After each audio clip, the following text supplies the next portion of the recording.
What you just said is one of the most insanely idiotic things I have ever heard. What kind of ignorant shit is that? At no point in your rambling, incoherent response were you even close to anything that could be considered a rational thought. You idiot, you fool! Hey, dummy! This is the Ignorance is Blessed podcast. Everyone in this room is now dumber for having listened to it. Hey idiots, welcome back to Ignorance is Blessed, the podcast that attempts to overcome ignorance, mostly by asking ignorant questions, with me, Jessica Michelle Singleton. I'm your host, I'm a comedian, I'm an idiot, I don't know anything, that's why we're here. If you're new to the podcast, subscribe, rate, review it on iTunes, it helps. It gets it so other people can find it, and more of us can learn answers to our questions. It's early. Listen. Just leave me a review. It makes me feel good. It helps other people find the podcast so they can have all their ignorant questions answered by me, the leader of idiots over here. Thank you so much to all the new subscribers. There have been a bunch of you in the last couple weeks, and reviewers. It's just the best. So you guys are awesome. Shout out to my best idiots forever, Gene and Patreon. Gene and Kathy. Yeah. I had a coffee, but apparently I need two. If you want to join the Patreon, you can get postcards, bonus episodes, other cool stuff. Patreon.com/ignoranceisblessed. All one word, no hashtag in there. On the blessed. Thanks to all the new patrons. All right. Little shout outs for where to see me doing other stuff. You can check out my new show, Twitch Makes a Movie, streaming live on Twitch every Wednesday starting at 4 p.m. Pacific. Me and Buddy Hutton, former guest of the show, and my friend / Dumbwits comedy extravaganza partner, along with a crew of awesome, talented people, write, cast, shoot, and edit and put out at least a rough cut of a sketch and or extremely short film within 5 hours. So you can be part of that process, and we do it along with the help of the viewers. So it's interactive. Come throw out a topic, throw out a genre, give us some lines to include in our sketch. So yeah, do that. Twitch Makes a Movie. You can find us at twitch.tv/dumbwits. That's DUMBWITS. Go ahead and follow that page and you'll get notified when we go live. If you want to see me live, speaking of which, jmscomedy.com/shows to see when I'm coming near you or see where I'm at in Los Angeles doing stand-up. You can see me tonight if you are in the Burbank area. It's June 25th, 2019. I'll be at Flappers at 7:30 doing an opening set for Steve Ranazizi, who is running his hour that he's going to be doing at Edinburgh Fringe, so it's different than his normal stand-up. So that'll be cool to see new stories and new stuff from him in a whole different light. So come to that tonight if you're around. If you want to see my one-woman show that I did at the Edinburgh Fringe Festival last year, that is way different than my stand-up, much more personal, much different mediums. You can see it July 7th for free at the Comedy Central stage in Los Angeles. If you can't make that, for $10, you can come see it at the Comedy Store on July 22nd. And you're like, well, why is it $10 at one and free at the other? Because I fucking need money, and it's a ton of work. So if you could just help me afford the venue and maybe to feed the people who helped me make the show possible, that would be real cool. Now let's get into the guest. You guys, we're talking about Iran this week. Iran, however you want to say it. Been in the news a lot with Trump and everything. People are talking of war. I'm pretty sure one of the people in charge of Iran said that our president suffers from mental retardation or something. I saw an article. It definitely said mental retardation, though. So I'm quoting, which is fun. That's, they're not wrong, probably, but I don't know. I don't fucking have the qualifications to determine that. Anyway, my guest is Gilda Gazor, who is an Iranian immigrant and has traveled to Iran in her adult life. She studied there. We talk all about that. Her family's from Iran, and this podcast was recorded a little bit ago, so we didn't go into the war talks too much with the recent news because they hadn't fully happened, but we do talk about the issues you run into in America having to deal with being Iranian, and the ignorant stereotypes that comes with that. And she went over there as an adult and studied and traveled around. You can check out her Instagram at Stories of Iran for pictures and info on that. And so we go into the culture there a little bit. And she's, I think, going to take another trip. So if you have follow-up questions, maybe we could talk even more about it. Let me know what you think about this. There's plenty of ways to do that. ignoranceisblessedpodcast@gmail.com, or just join the Facebook group, Ignorance is Blessed Idiots. Ignorance is #blessed idiots, excuse me. And shoot your questions in there. All right, well, no further ado. Here it is, all about Iran, stories of Iran with Gilda Gazor. You guys, I'm here with Gilda Gazor. Did I say that right? Yeah, it's Gazor. You nailed it. It just occurred to me that I didn't even ask you how to pronounce it. I just knew your first name and I read your last name. You did amazing. Most people say like Gazor. Gazor. It's amazing how simple that things can seem. That being said, what we're talking about is what I would have called Iran. Iran. Iran. Is that the correct pronunciation? Is Iran? I think so. It's Iran. Iran is just like a really rednecky American way to... Probably. I don't know. Yeah, Iran. And in Persian, it would be Iran. Iran. It sounds racist when I say it like that. If I go, are you from Iran? It's aggressive. I always throw think in the it's accent. like when people are like... So there's a whole thing with, do you speak Persian or Farsi, or are you Persian or Iranian? So like people came here in like 1979 because of the Iranian Revolution happened. Right. Do you know what that is? No. What is there was a revolution? Are we just like getting into it? We're going deep. Just dive in. Yeah. So in 1979, there's a revolution in Iran, which it used to be monarchy ruled. There was a king. By a king, the Shah. Shah just means king in Persian. King Shah. So his name was Shah Pahlavi. Oh, is that what that last name means? Shah means... Well, there's that show Shahs of Sunset. Yeah. Which means like kings of sunset. Oh, is any of their last name Shah? Maybe people have the last name. I've seen Shah. the last name. Anyway, it doesn't They're matter. probably not kings though. Like don't go dating like a I'm Iranian just like, guy thinking you're like, a king. Just you're a descendant of a king. Martin Luther King. Start dating guys. I have a bit where I say my mom named me Gilda after the mistress of the king. And at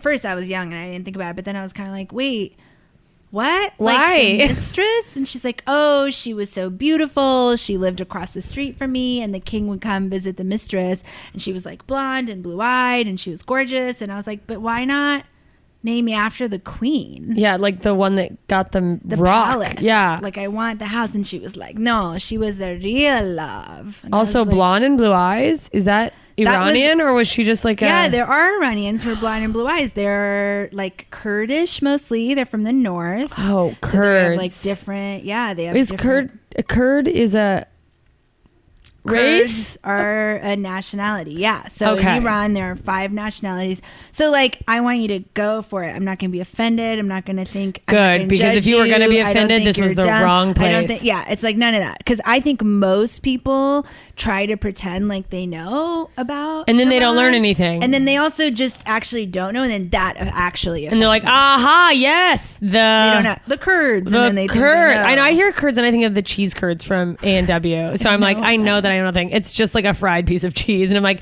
that is not what they're talking about on CNN. No, for sure. So, there's 5 nationalities. yes, The Kurdish people are in the north. Kurds. Oh yeah. Oh, they're going to test my knowledge now. Do you know? I don't There's know. Azerbaijani. Oh, I think they're I always like- called it Azerbaijan. That's probably fine. Because I can't read. They're. Are these like states? Turkmenistan. These are like nationalities, but they're not actually states because they're just all one country, and they were never able to divide, which is what they actually all want to do. So this is all in Iran. This is all in Iran. Turkmenistan is not a. Turkmenistan is like a place, but Turk. Was it ever a country? Azerbaijan's. Oh my god, I'm gonna sound stupid now. This is gonna Oh be my terrible. gosh, no, it's fine. Um, Let's just kick it back to you for a minute. Like your Now life. I'm like, yeah, okay, because you know that I taught this stuff. I was a professor. Yeah. For And how I taught long? this Where? stuff for 2 years at Southwestern Law School. That's amazing. I'm just like secretly trying to Google this shit because then I'm gonna get my viewers get very upset about this stuff. If you I have Iran. like followers who are like diehard like knowledge about Iran, and then I'll just post something like the Azerbaijanis, and they're like, you didn't give any credit to like the Turks, and they're actually da da da. And I'm like, And everyone's so I don't. sensitive. Oh, Yeah, so I get it's a whole hard. thing. Okay. Wait, so you're Iranian American? Is Correct. that the correct way to? Absolutely. So your parents came over here from Iran? In 1979, So when they the came because of the revolution revolution. happened, they came. Most people came here in 79 when the revolution happened. So I there think were, there's like 1 million Iranian Americans in the Country? California. Oh, in California. Yeah, or even just Southern California. Yeah. Oh, wow. There's So it more was in America. So there really wasn't a lot of Iranians here, probably. No. And then people were like, They were just "Fuck like living this in king." Iran. So there's a revolution. Conspiracy theories, whatever. CIA, U.S. sends troops into Iran. Oh, yeah, Argo. To mobilize.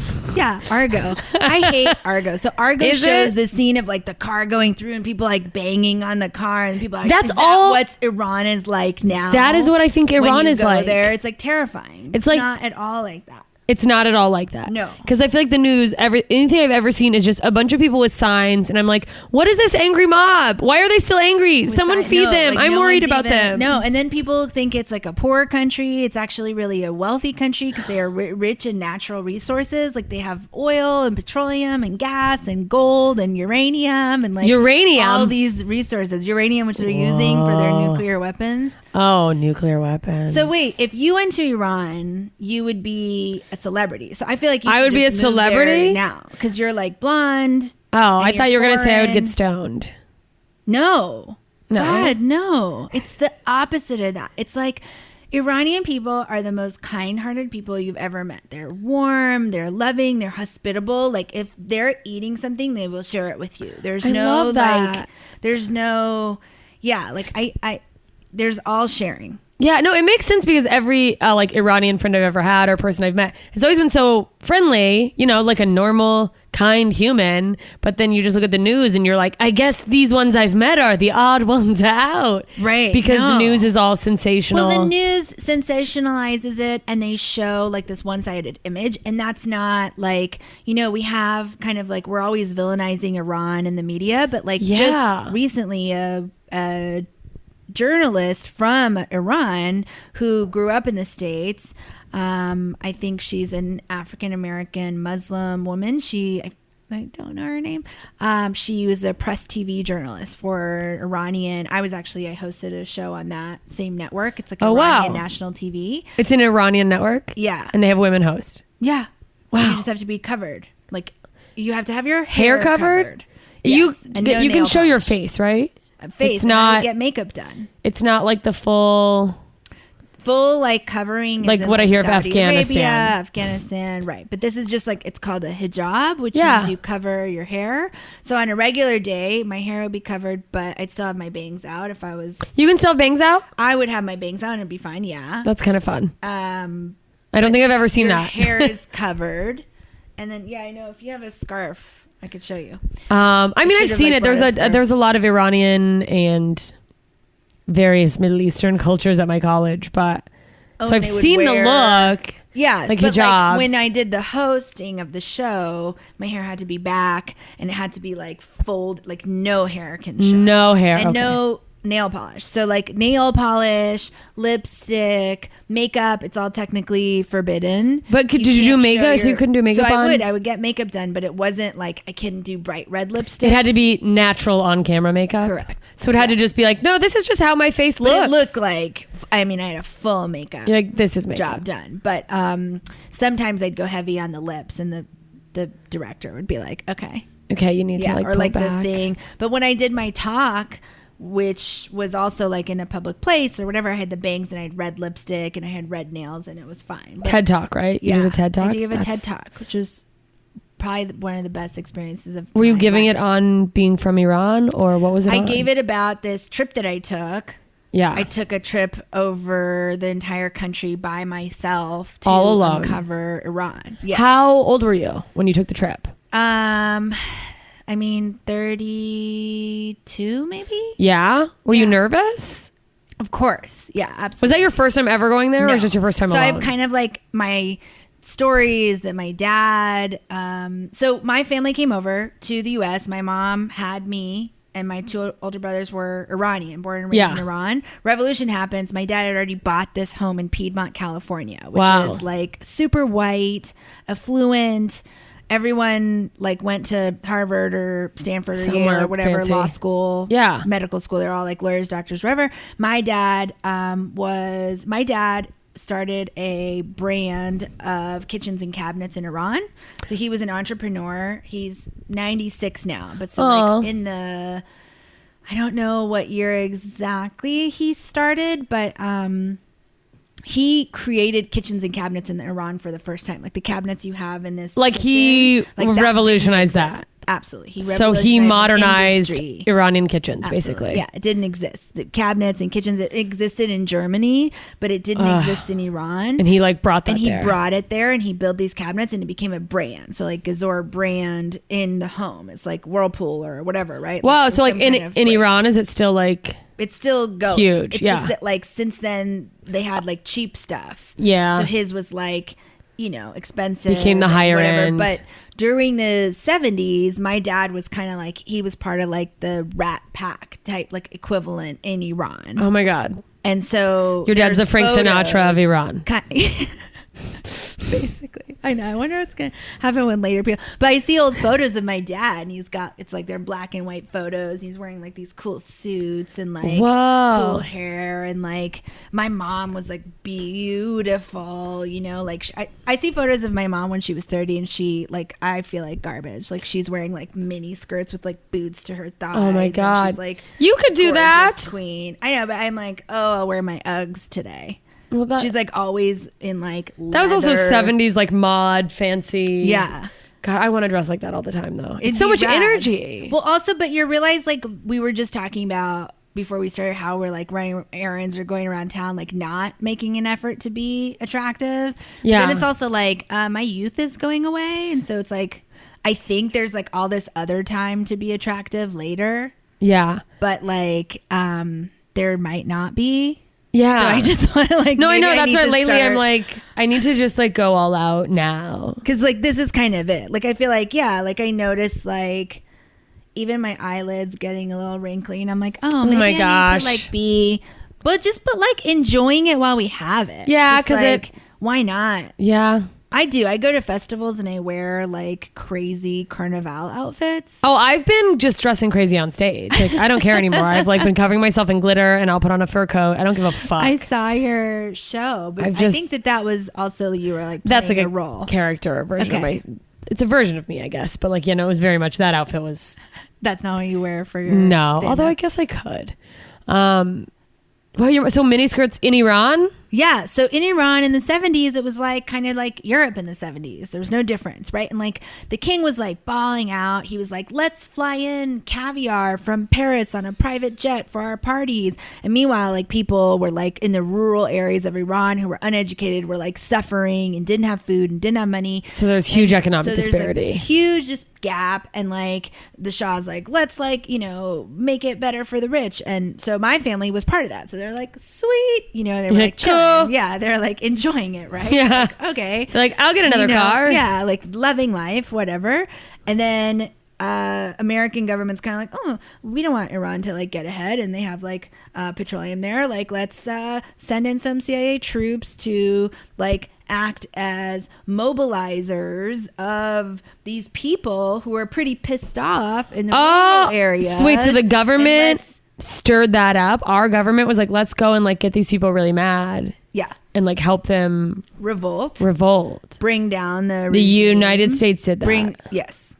Because the United States didn't want anyone else having power. Things going well. Power, petroleum. Being a first world country. Yeah. And also, I mean, that's just kind of how they are in general. Everywhere. Right. And then they have, so Iran isn't just it's rich in natural resources. The land is very rich, which doesn't happen. Like if you go to like Malaysia now, it's like people like still live like in the jungles, right? It's like it's not like everyone is so rich in natural. That's so interesting resources. too, because when I think of Iran, I think of desert. Correct, but it's absolutely not. It's like varied geography. Wow. And climate. So it could be like February, and in the north it's freezing and snowing, and it's mountainous. It's got all these mountains and it's beautiful and it's lush and it rains there, and they've got all this agriculture because they've got this northern climate which is has like wet, seasons. they have water, and you get at that same time in the south it's the Persian Gulf, and that it's like a beach and it's sunny and people look different in the whole country. In the north they could be like,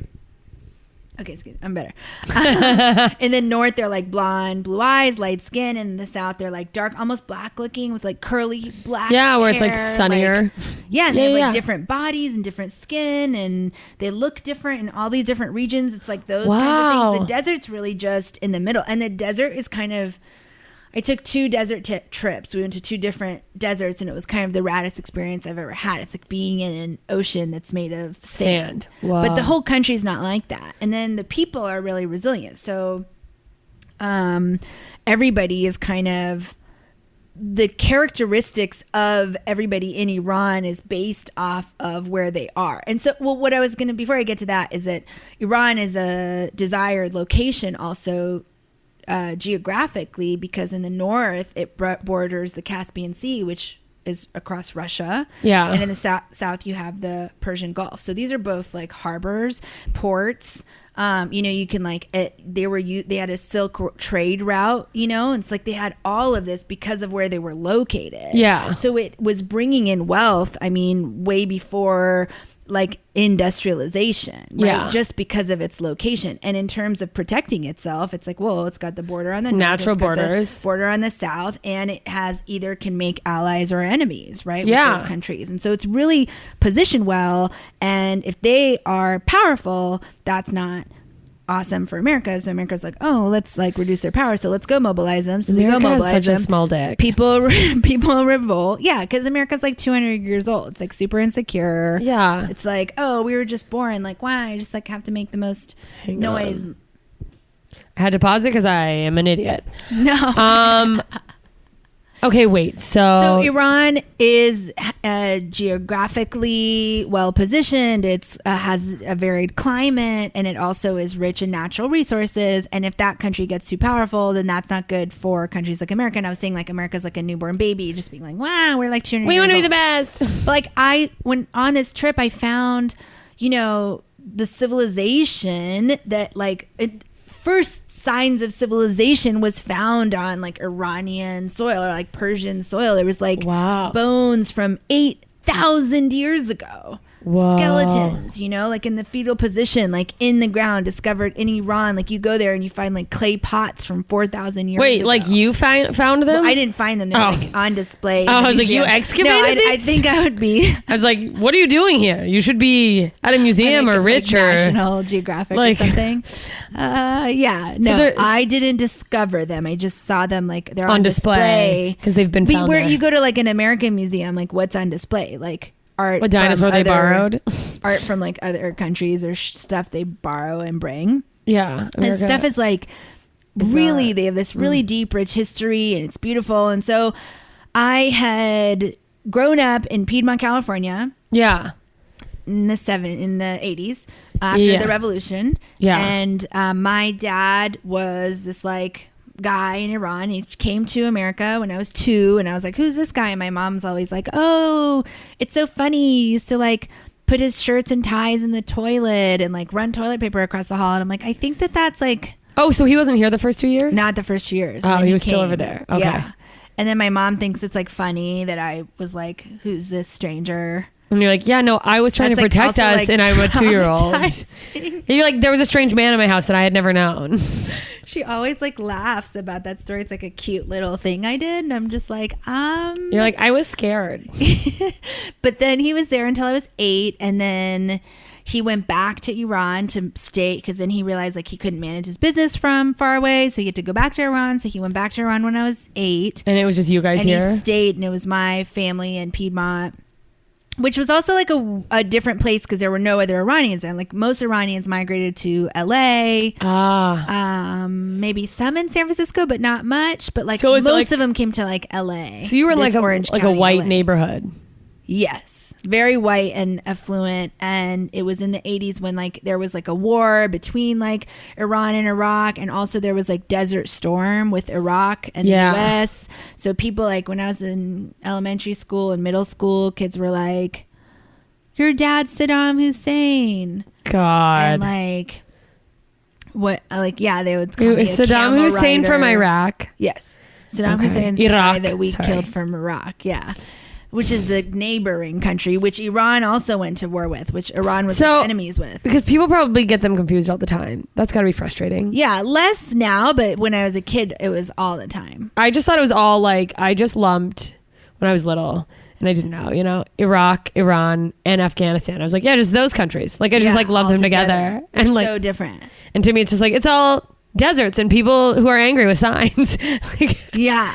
And no, I don't know if I ever even saw people with signs. Did there's not a huge protest. I feel like they've been using just the same one clip that they got somewhere. Like I'm trying to think of, yeah, because I remember there was this like green movement after there was some election, and like they said that it was rigged.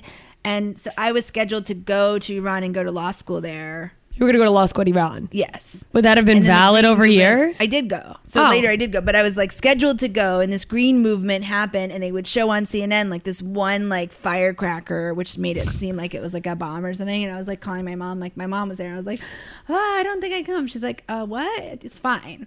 And I was like, I got to see for myself. So I went and saw, and it was like totally fine. Oh, wow. So my dad lived in Iran when I was 8, and he would come visit every summer. Yeah. And he would get there, and I'd be like, who's this? And it's like, come sit on my lap. And I was like, weird.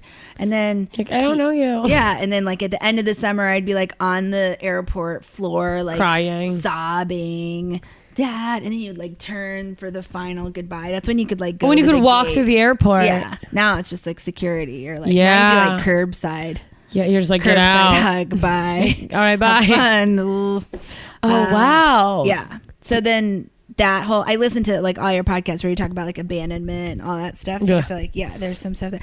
But anyway, so he would go, and then he would visit every summer, and we started going to visit him when I was like 10, 11 and 12. How's your first trip over? Were you like nervous? Were you? No, I don't think so. I was just like, I was 10. Did your parents tell you about Iran a bunch growing up? I don't even remember. Did you grow up religious? Not really. I'm like Muslim. My family's Muslim, but not like, praying 5 times a day or what. We weren't like super religious. But it's interesting because my Persian name is Azadeh Sadat. My name on my birth certificate is Gilda. But I guess for 2 seconds, my half brother was at the hospital with my mom. Mm-hmm. And he put the name Azadeh down on my birth certificate when they put it down. So Azadeh means freedom. And my mom, I guess, was debating, but she wanted Gilda, I guess, as mistress. Yeah, she's beautiful. She needs to be the mistress. And then, my mom went and changed it like days after I was born or something. Oh, wow. But when I was trying to get a Iranian passport, they were like, no, Gilda is not an Iranian name. It has to be Azadeh. So they made it Azadeh. My dad, you had to have a new name for your Persian. I just had to have a Persian for a visa name or for my Persian passport. Oh, so you have dual citizenship? Yeah. Whoa, how's that? So that gives me the freedom to go live there. Oh, but does that not? Here. So you're in a small amount of people, because is Iran right now one of the countries that like can't fly here? Yeah, there's like that's not. Is that a thing? There's a travel ban. Yeah. And it just means some people who've applied for certain visas for their families, like right now, like can't come. They're not being granted. There's kind of like a ban right now, like a moratorium on that. And so, but I also think like, I had I don't know. I can't decide if I wanted to talk about this part or not, but I think it could be good because some of these couples, they've like applied for their spouses to come to America with them. Yeah. They're like, I fell in love with Masood and we met online and then we fell in love and we got married and I just want him to come over here, and they show it like a sob story. Yeah. And I was like, maybe this is like a good. Maybe this is the universe being like, take a breath. Maybe he's not the one. Just like take a beat. Like, let's rethink this. You're like maybe it's just. Does Masood really need to come live with you in America? And like, have you ever lived with someone? It's really hard. You met online. You're and just, of course, he's all like, sweet, America. I'll marry you. Like, is that a thing though that people really want to come to America? Yes, absolutely. How come if Iran's so great, how come people want to come to America? So there's a lot of things, right? Like work opportunities, kind of like what there's a lot just of people more come stuff here here for opportunities, for work, certain freedoms that you might have here that you wouldn't have there. People want to come here and take advantage of that. I guess my whole thing is that I think there's this idea that if you come to America, then it's the same idea that we have, like, oh, once I reach X goal, then I can be happy. It's just a thing on people's list of like, if I get this, then it'll all come together. Yeah, but which don't it doesn't. you think that there is no this. You have to like be happy. Yeah, with the like, journey. If you're not happy now, you're never gonna be happy. Yeah, and like wherever you go, there you are. And I kind of think like in Iran, what I love is that the families are really united. Like they're all together. They live close to each other. They see each other all the time. Like people live at home until they're married. Whoa! And then they leave. Like I remember working at the news station, and this girl was like, oh, I'm getting married, so I'm moving out. And I was like, yes, that's awesome. She was like, I'm really sad. And I was like, oh, but you're like 30 years old. Yeah, like, you're not like sick of living with your parents. Yeah, like I left the house when I was 18 because I grew up with everyone who left at 18. My mom used to be like, oh, Dokhtar Amerikai, which means like American girl. And I was kind of like, but yeah, like yeah, but you like brought me here. I grew up here. What am I supposed to be?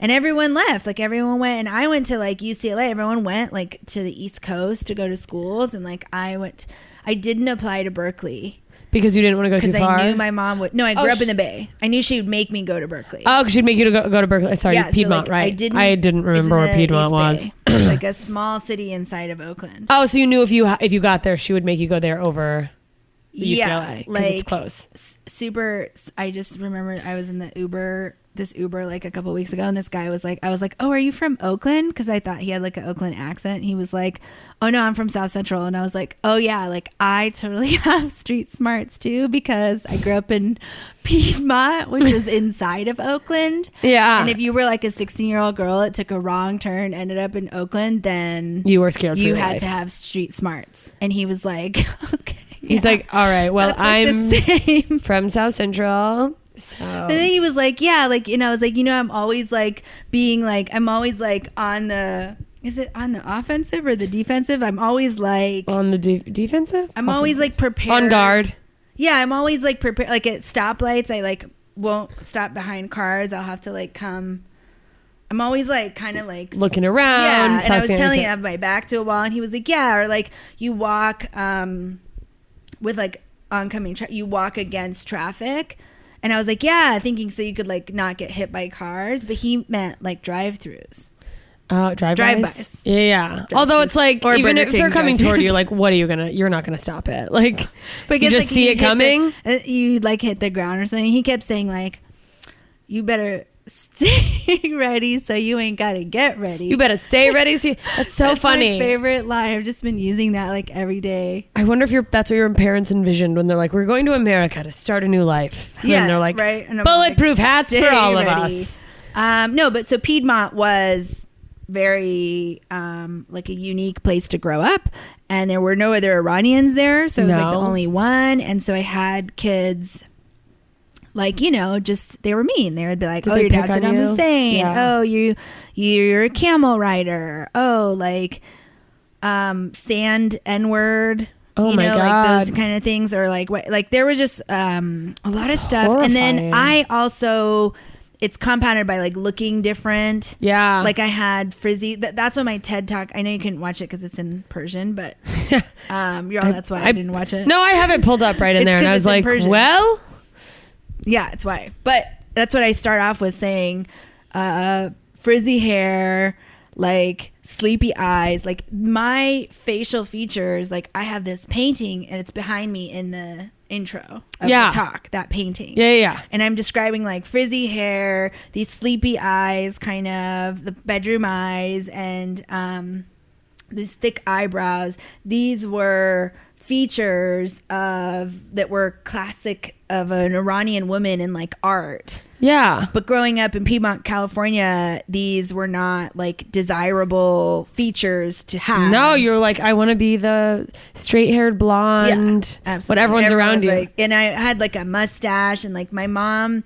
So in Iran, like they don't even at schools, they don't let you tweeze your brows or any facial hair. But it's just while normal you're in there. high school. Yeah, so like all the 13, 14-year-old girls have like mustaches. And it's like, it is what it is. They just Deal all with have it. mustache. No one's going to be like, look at your mustache. I'm like, your mustache is thicker than my Yeah, like, they mustache. all It's like, have yeah, no, we all have mustaches. They all have mustaches. That's not like a thing. So it's just like, it just is. It's just you're hairy. Yeah. Until you can figure it out. And you can't shave your pits or your legs because it's considered like you're not a girl, which means like you're not a virgin. You're not like a it's like pure. you're not pure if you've shaved your... Because you have to keep your... So I remember like, like my mom wouldn't Let like you do it, and I would like secretly use, or even like, like I would secretly shave and then have to like hide my pits from my mom. Did you get caught ever?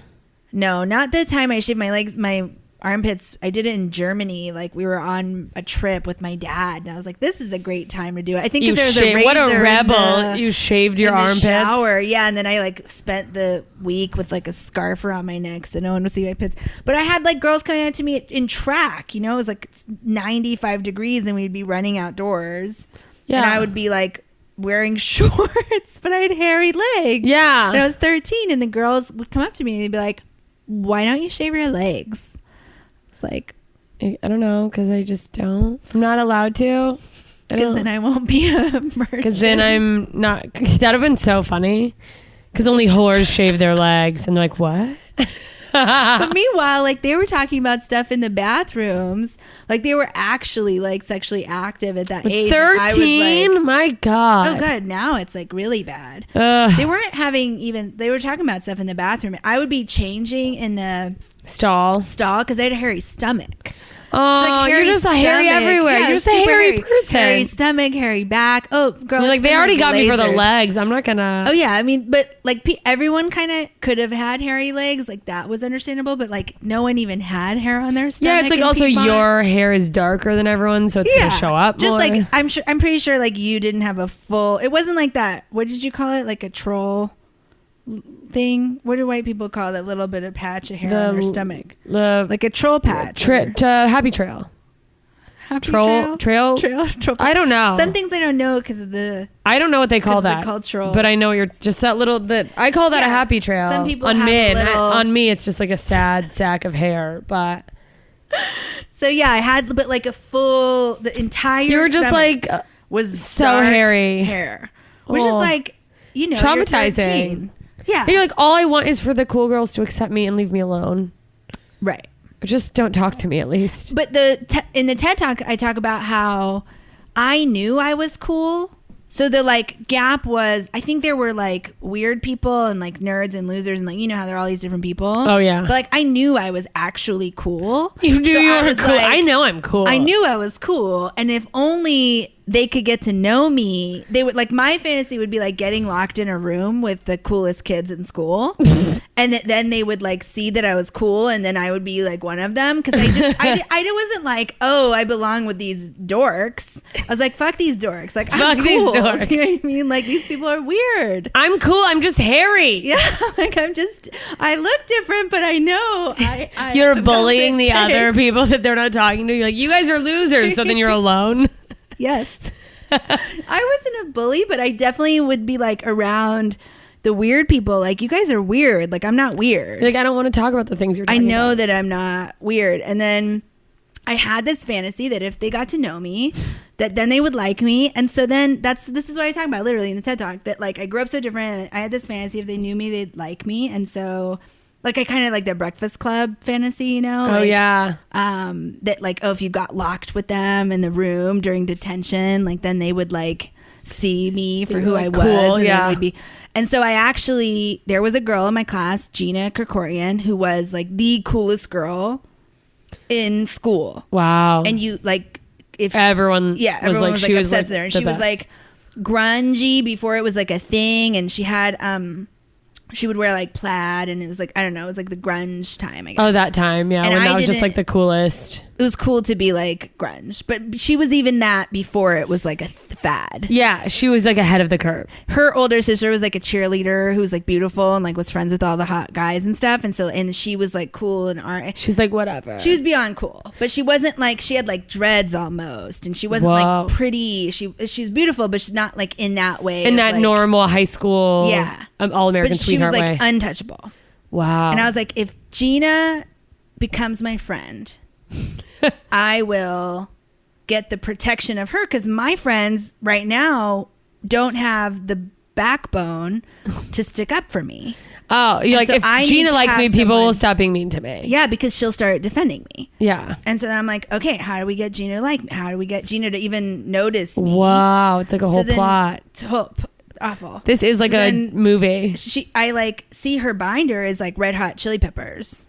And I'm like, what? Like, I'm in 6th grade. Like, I don't Yeah, like, I listen don't- to the Red Hot Chili Peppers, right? I Like, don't- I don't know what I listen to, but not that. Yeah, you can not that. My brother has a CD. I go home and I listen to it on repeat. I memorize it. And it's like, give it away, give it away, give it away now. Like, and it was, for me, that was like dark music. Yeah, I you're was, like, whoa. memorizing it, right? Like this song. This is so crazy. You're And like, then- I'm gonna just become a person that she'll want to be friends with. This is my TED Talk, by the way. If you're wondering what I'm saying in Persian, this is literally it. And then I'm like, oh, I'm going to memorize this song, and then I'm going to sing it and then like, you know how they wouldn't let 2 cool girls go to the bathroom at the same time? Is that a thing? Yeah, like when you were growing up, you couldn't go to the bathroom at the same time. Oh, only as, one like- person could go? Yeah, because then you're going to go goof around. Yeah. So like only one person at a time. Yeah. But because no one was going to talk to me, the teacher would like let me go, even if Anytime, someone like, else was. she doesn't. Sure. No one's her friend. Go ahead. Okay, live in the bathroom. I don't care. You'll be fine. You're smart. Gina goes to the bathroom, and I planned this. That I'm going to sing You waited. the song in the hallway so she hears me and thinks I'm cool. And it worked. And I went to the bathroom after she did. So I was in the hallway, and I was kind of like slow walking to plan it. And then she comes, and I'm like, give it away, give it away, give it away now. And I do it, and she hears me, and she's like, oh, you like the Chili Peppers? I'm like, love the Chili Peppers. This is literally something written in a movie. We're like, yeah, no, totally cool. That's so funny.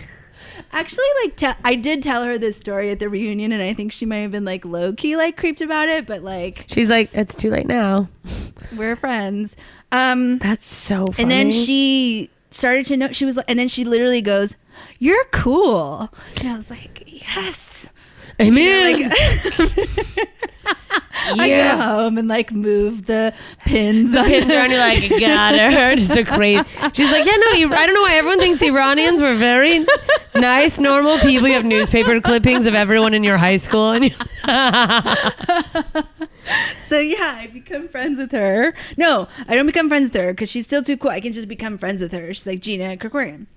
So Yeah. I was like, she started to talk to me during class, and still teacher like doesn't care. She's like, oh, someone's like talking She's to her. like, good let for them- her. Yeah, you know. And then she was really advanced in French, and I was que like, bon. yes, I was not. No? That means no. Now I can speak a little bit, Un but peu. it scares me when I hear it. Are you fluent in French? No, but I'm working on it. Wow.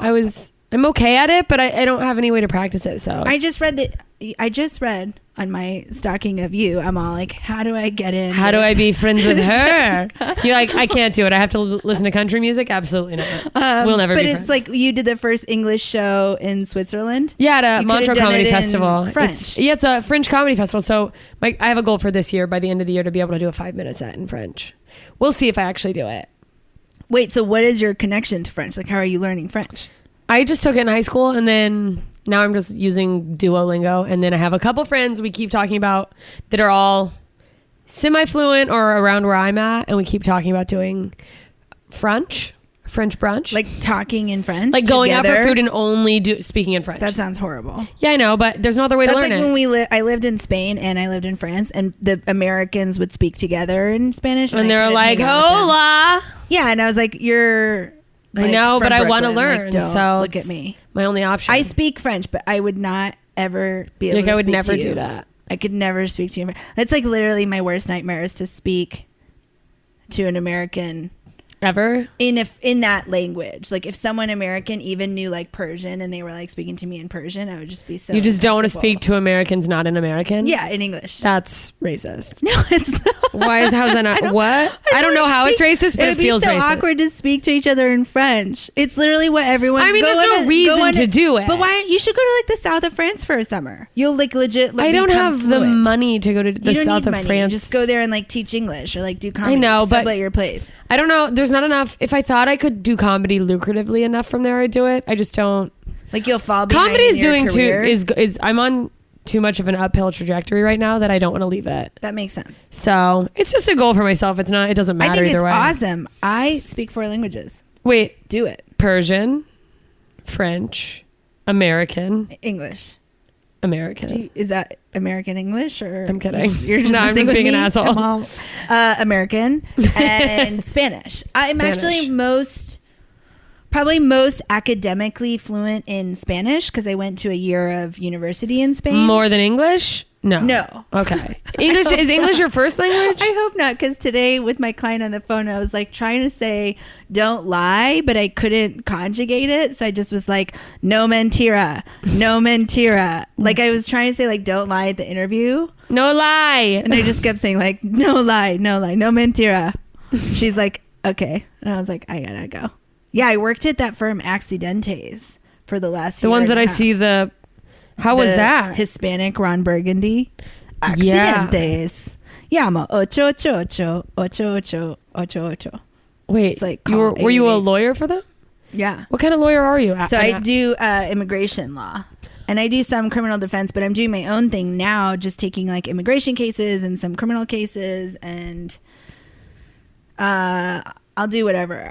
I was like, oh yeah, I do estate planning, and someone was like, oh, we need one of those. Can I call you tomorrow? So you're And I sort of was like "Oh." you're like a freelance lawyer. I'm like a freelance lawyer now. It's been like 3 weeks that I'm freelancing. Wow, how's that? Scary? I just don't like doing the actual work. Imagine. That's so funny. Like You were waiting for like some profound answer, I think, and then you're I like, just said I just the thing don't that was like, want to work. I hate. No one does.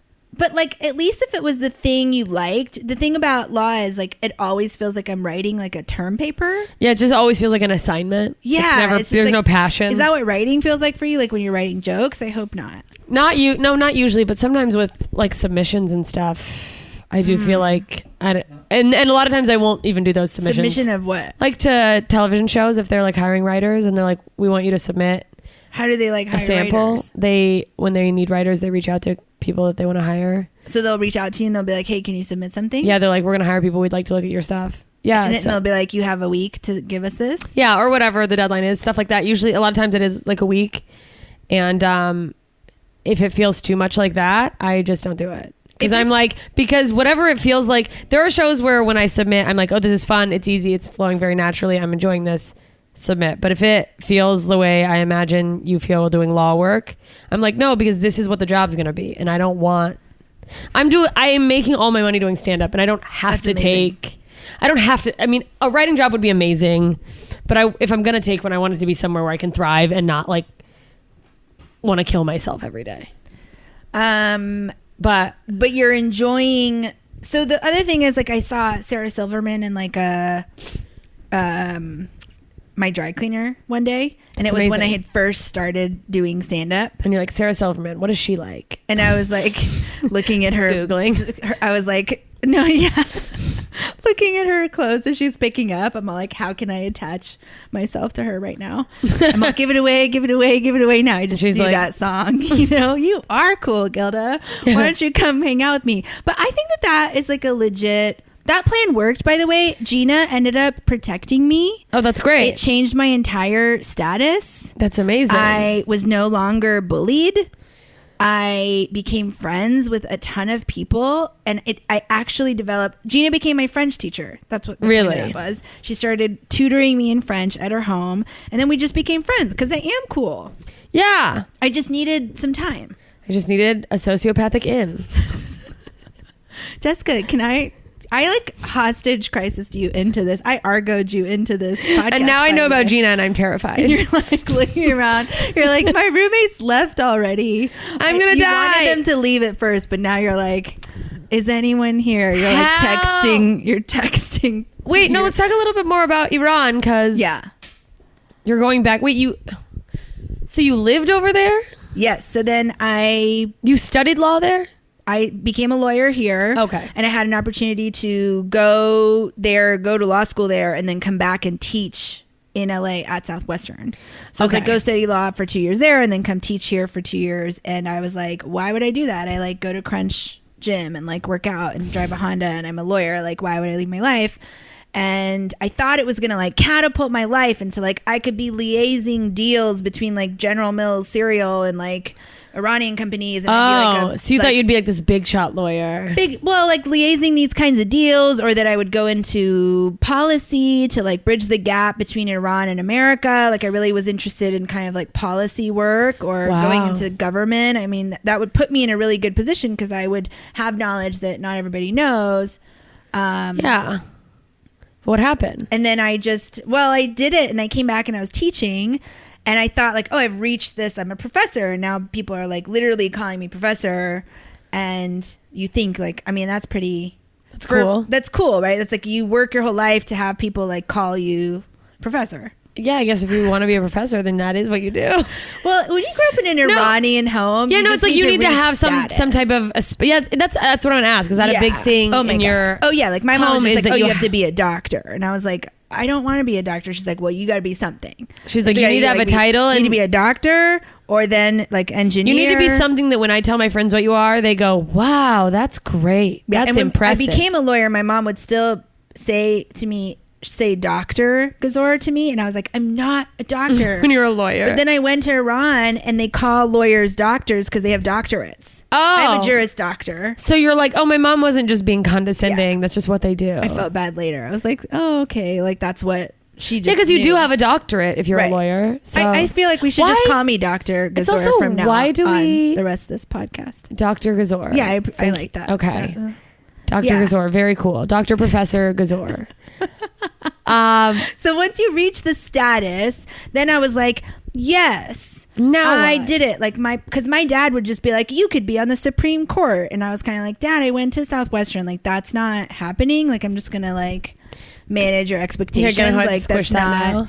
Yeah. But you want your parents to be proud if you're anyone. Yeah. But especially if you're Iranian. Because like I used to write a column for the UCLA paper. I used to host a radio show. I worked at Sony Music. Like I was so active in all these different areas. Killing it everywhere. Wheeling and dealing. But those were not like options for my career to like be a journalist or like no. I couldn't go be like I remember the first time I sent a clip of my stand up to my mom. I think she like cried. Cause she's like, why? How are you doing like this? Sad. Yeah. Really? Yeah. Because she's like, you're a professor. You don't have to perform. Because like performing is like, unless you make it. But then when you make it, it's like, bravo! I knew you had it in. Oh, of course. But like until then, it's like, oh, how sad. You're like a court jester. Or something. It's like you're just a clown.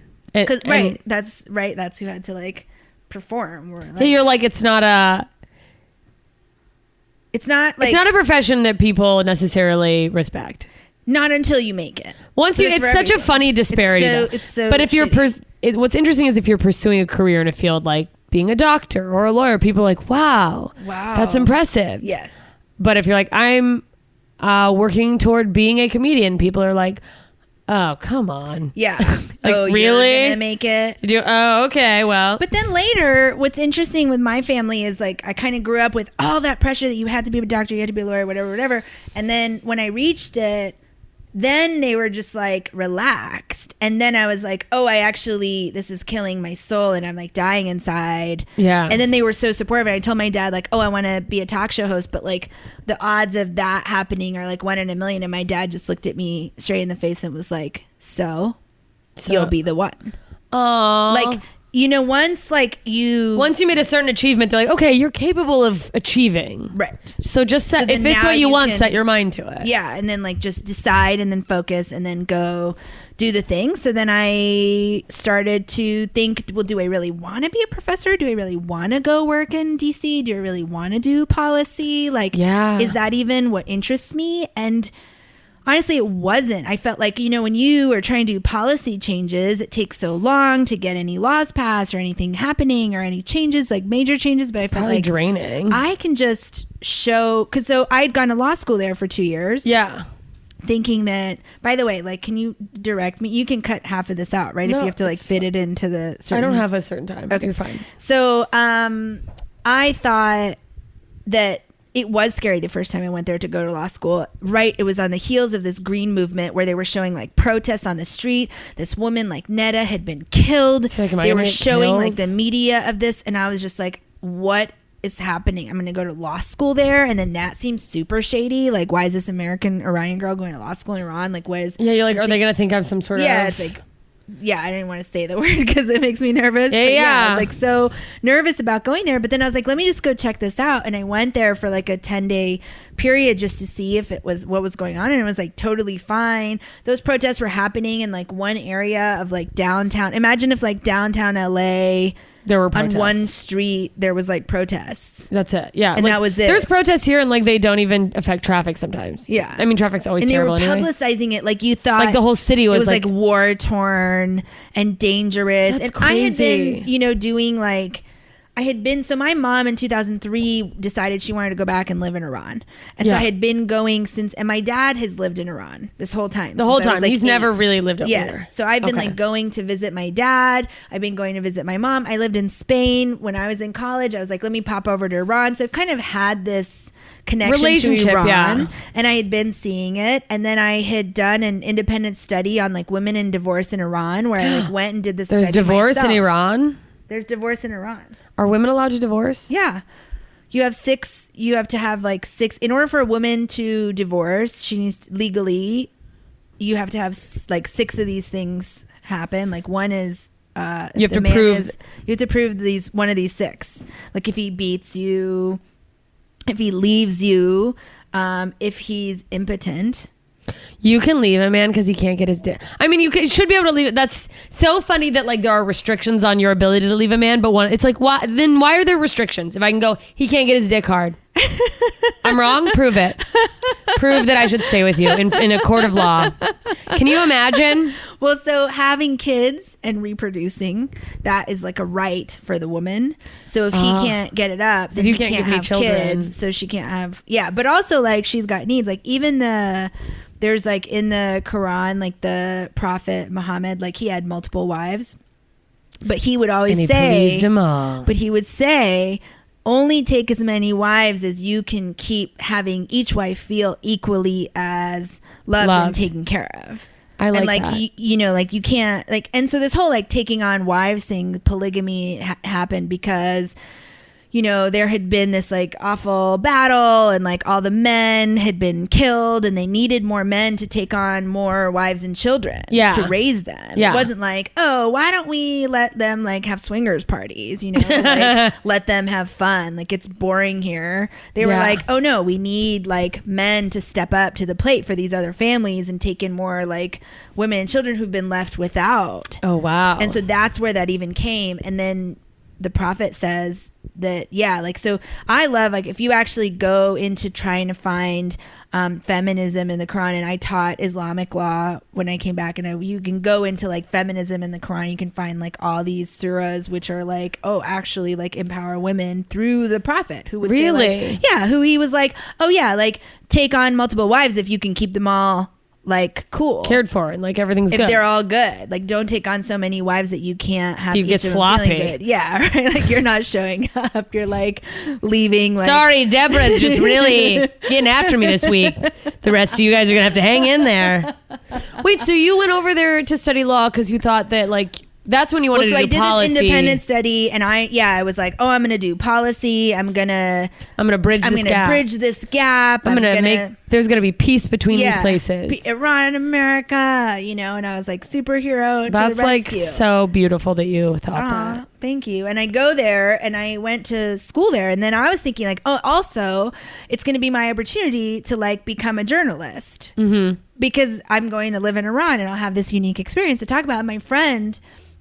He is successful and he's always like very like real, and he was like, no, you're just gonna be going to law school in Iran. And I was like, you don't know what you're talking about. It's gonna like morph into journalism. He's like, no. He's like, no, you're gonna be just going too to law busy school doing law school in Iran. And I was like, you don't know. He's like, you might as well be in any city. Meanwhile, he was one of the first people to work at Facebook, told me to come to work at Facebook in Facebook Legal in 2007. And I was he was like, yeah, right, with your little online I was thing. like, no, I like being in Iran. LA.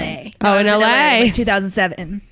And then he like was paid in options, and now he lives in like a mansion, and like, you know. You like, feel okay about that? How yeah. you feel about that? Right. And then so years later, he's like, no, you're just going to be going to law school in Iran. And I was like, no. And then I show up to the first day of law school in Iran, and it's literally law school again. It's the same thing. In Iran. No different, except So it's it's stuff in you a already different know. language. Well, it's a lot of different stuff. Okay. But a lot of similar stuff. Okay. Well, because it's obviously different laws too. It's different laws, but you have like a common law, which is the same, but then you have like different laws. But a lot of stuff is like the same premise. So right? it's like, just I'm like, taking law school over in the again. first day of class, I was like, it just hit me, and I was like, in Iran, I'm already committed. I'm covered. I'm wearing this like covering. There are all these women in chadors who, at that point, I was terrified of, you know, because I didn't know. I thought they hated Americans. I thought they like didn't. I was scared. I didn't know like what's going to happen. You were back to being the odd person out. Yeah, which is so interesting because I thought I'm gonna go here and to feel Iran. comfortable. Because here I didn't feel comfortable. Even as an adult, I was always like a outsider. Yeah. But even, you know, like I went to UCLA, which is like, there are a lot of Iranians there, but there are Iranians who like grew up in LA and they just live at home with their parents, and then they go to UCLA. And then there's like the Jews and the Muslims, and they have their own differences, and they have a whole hall called like Kirchhoff Hall at UCLA, where it's like, that was, I mean, 10 years ago, whatever. Like that's where like the Iranians hung out. Oh, this is where all the They'd be Iranians like, hung out. Kirchhoff, yeah. Oh, we're going to they're all, Kirchhoff. like leather jackets and heels and like hair's done, makeup done, and I would show up and being like, "Hey guys," and they were like, just it was different. Like they spoke Persian English to each other. I don't do that. Remember I told you don't speak to me in French. Yeah. Like you tried to say one word. But wait, they're Persian. You wouldn't speak Persian to them? I just don't feel comfortable doing that because I just feel like we speak English. Like why would we? You're speak like, why are we speaking another language? but it would also be mixed. Oh, it would be so it was like some words Persian. in Oh, like Persian English, as if like, and it's called Pinglish, like kinda Spanglish. Yeah. Because I worked at the Dominguez firm, and a lot of people would be like, yeah, because I said like no me digas like what you're doing, or like in between there would be these like, and you're like, Spanish and pick. English. Yeah. And I'm just like, I care about language, and I grew up in a house where like language was like, I speak to my mom in like the formal tense. Yeah. I never say you, like tu to her or toi or whatever. No, it'd be like vous. Yeah, exactly. So Whatever. it's like formal tense with my mom, like very like formal language, whatever.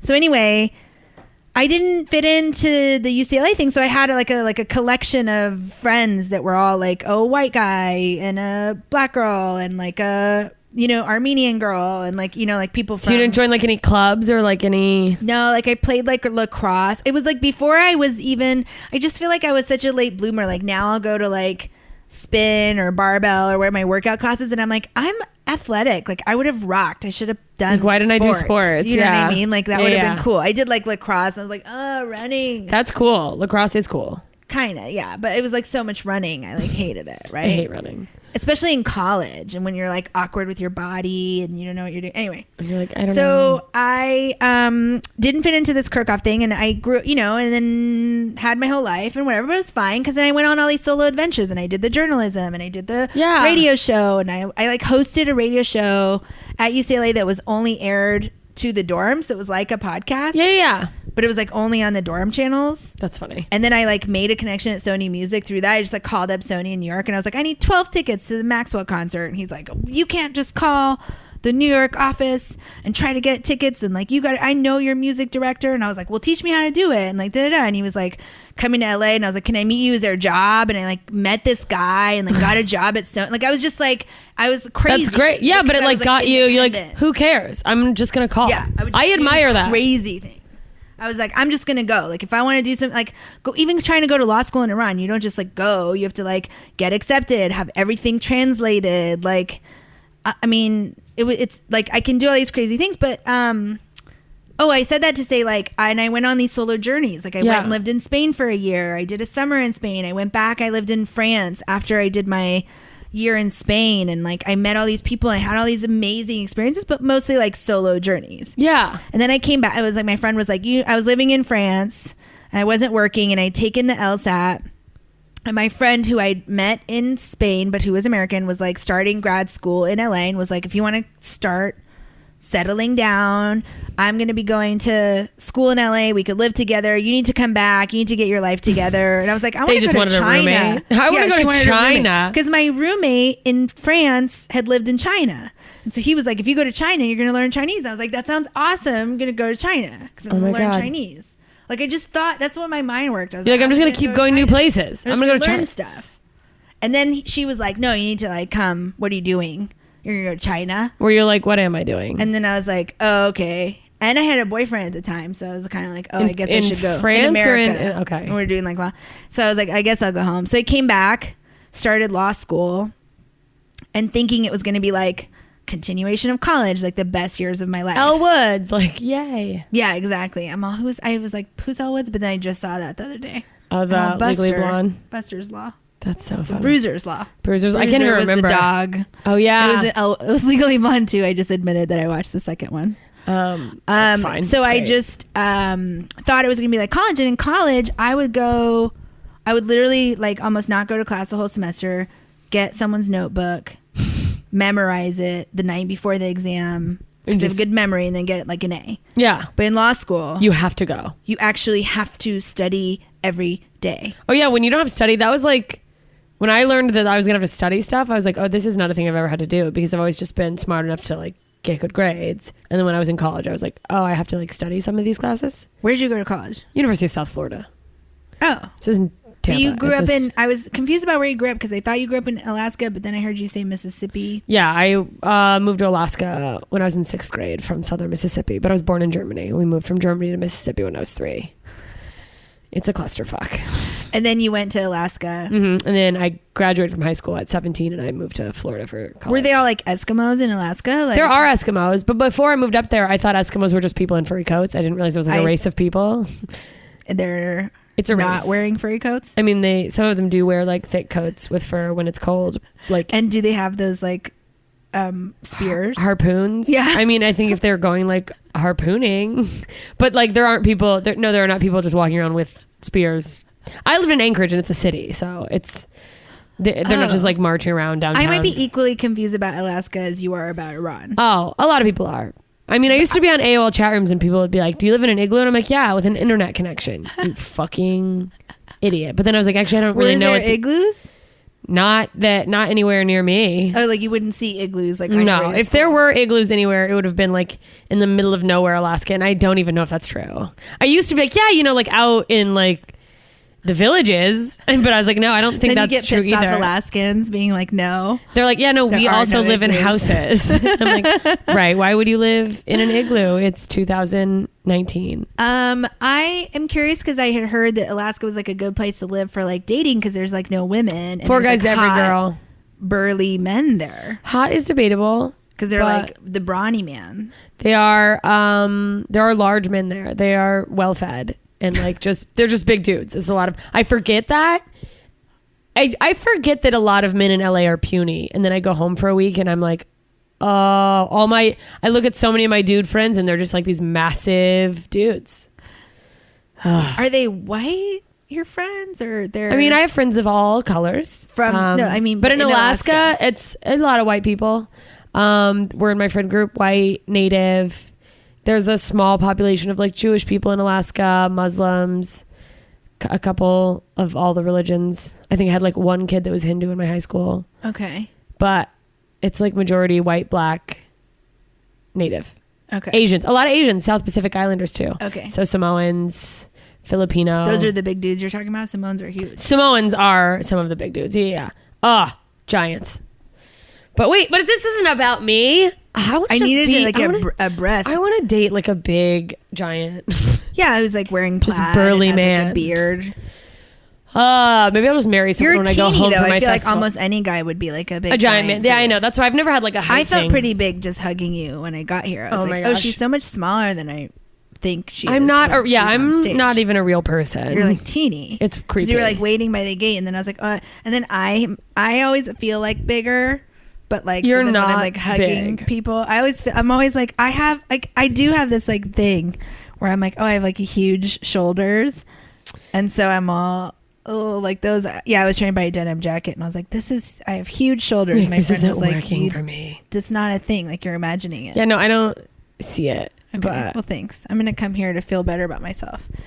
wait, Iranian I'm exhausted. things. This is hard. This is hard. Okay, well we don't have to do the full, because you're No, going to but go you can again, ask me- right? I'm going to go back because I want to see my dad. He's 96 and I want to go back to see him. Oh, I'm going to tell you just the crux of the whole thing, which was that at a certain point I realized that I did law school in Iran with all the Iranians, and I became best friends with this one girl and with a lot of the people. They're like the sweetest people ever. The Gina of the Iranian law school. Yeah, the Gina of Iranian law school. She actually was fluent in English and French. She could translate a law text, a book, like a case book, from Persian to French, or from French to Persian, or from French to English, or English to French, or Persian to English. Yeah, amazing. Wow, impressive. impressive. So I went to this school that was the number 2 law school in Iran, and 500,000 people apply to get into the schools. Yeah. The top 100 go to.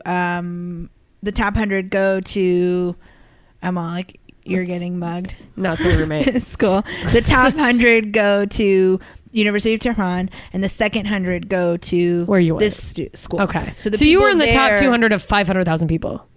Yeah, but because Oh, I went in shit. as like a transfer student, I had to have like a certain GPA from my law school, from my college. So you had from to be my- like even a I little had bit to better. show. Yeah, I mean, no, I just had to show like what I had done, and then show whatever to transfer there. Yeah. But the people that were there were Elite. the brightest minds I've ever met in my entire life. I mean, just it was like being at Harvard, but probably better. Wow. Because think of what you had to be. And they would get up at like 5 a.m. and take like 3 buses to get to school. I mean, they would live some Was of that them. intimidating? No, I mean, what do you mean? I don't know. I 'Cause guess they you were were so smart. You were among them, so I guess. No, I realized how like not how much I didn't know, because they would just say things like, oh, humanism, and I was like, I don't know what humanism is, and they were like like they would get upset that like I came from America, that I had like all these like privileges Credentials, or you know, whatever that they didn't necessarily have, and then they would just be like, how do you not know this concept of humanism? It's like It's so humanity. basic. Do you know what Yeah. I mean? It's like, how do you even not know that? And I was like, sorry, like you don't have to be that smart to like go to UCLA. I don't know, like, you know what I mean? Like we're dumb in America. Oh, Like, we're yeah. I dumb. mean, that's the whole premise of my podcast, is how dumb we are. It's awful. Like I was actually like super dumb, and there were so many words. Like, so I'm doing law school now in Persian. Wow. And so I realized I had like a 5th grade level of Persian. Whoa, so that even know, adds, that's another layer of like, I mean, ugh. the first days of class, the first months of class,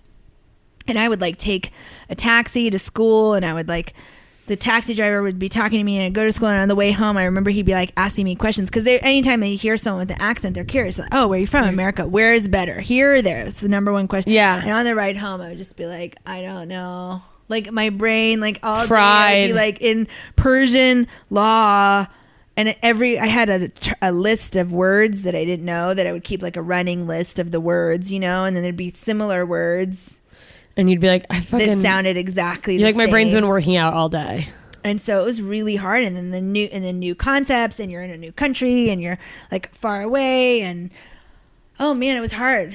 But people are always like, oh, was it hard being a woman being in Iran? Was it hard being covered? Was it hard? It's oppressive to women, and they imagine like that's what I imagine. Yeah, tell me what you imagine. I mean, I imagine like, I guess just hijabs now because you explained that, but what did you actually think? I mean, I didn't know. I was like, are they in burqas? I don't think I've ever seen an Iranian woman in the one mob clip I keep mentioning that I've seen on the news. In the protest? Yeah. With this holding up a sign? I don't know. Is it like, what's the social life like? Like, is it normal for a woman to strike up a conversation with a man, or is that aggressive?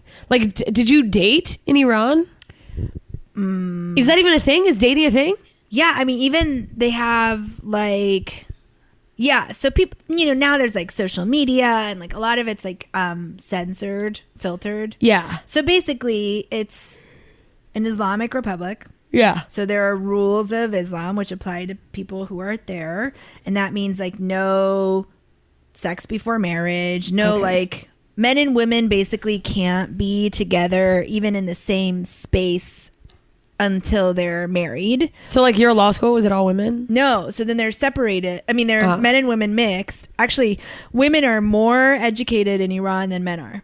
Wow. Which creates other interesting issues, because then like this woman I'm telling you about, my friend Farzaneh, like she's so smart, but she's so smart that like the place, the like neighborhood she comes from, and like she's surpassed like people she could date, because now she's smarter than anyone that her family knows, and then she's like more educated than most people in the country, and so it's like makes her pool of people she could possibly date and marry because you want to date and marry people. She wants to date someone who's as educated as her, and at least, and she can't find it as easily because not as many men are educated as women. Can you just go looking like dating, or is it just so usually it's like through traditionally it's through like being set up. Like traditionally it used to be like suitors would come through your family, like your family, they would know each other. But imagine like when women are becoming more educated and your family doesn't know people as educated, so you go and people meet each other in school, so the men sit in the front and the women sit in the front and the men sit in the back, typically. Something like that. In classes. And when you're doing like, I did a doctorate program there, which wasn't like going to undergrad, so there were smaller classes. So it's just like, there's just, I don't know, 20 people in a class, and the women are in the front and the men are in the back. And it's not like a hard rule, but that's like mostly. And then you have to be covered. And a lot of the people that were going to that school were also, so there's a required hijab that you have to wear to cover your hair, and you have to wear it over your clothing, which hides your body shape. So you're not like showing your, you can't have any shape showing. But no it's shape. very like loose flowing. Like you want to cover. But of course, like, I mean, they do regulate it, but they can't regulate it so much. People do wear more form-fitting stuff. But there's a woman at the entry point of the school, because it's a school and because it's a public school, which means it's like a state school. They're checking to see if you have makeup and to see if you're wearing the appropriate thing. So you can't wear makeup? You can't wear makeup. And you can't, I mean, like heavy makeup. If you're wearing like light makeup, she's not going to give you a hard time. But no, you cannot show up to school with like nail polish, like red lipstick, like they would check. Wow. So if I ever had nails done, I would have to wear like gloves or like whatever. Like they would check, and they would check to make sure that you're like, if you're wearing like a manto, I'm just going to show you, you have to be covered up to your knees. Like, so it has to go beneath the knees. But you'll see like a lot of times in Tehran, like, people will have something that's like shorter or whatever, or like the rule was to the knees, but then after a while it became like cooler almost to wear longer things. So when you would see like trendier young girls, they would just be wearing super long flowy stuff.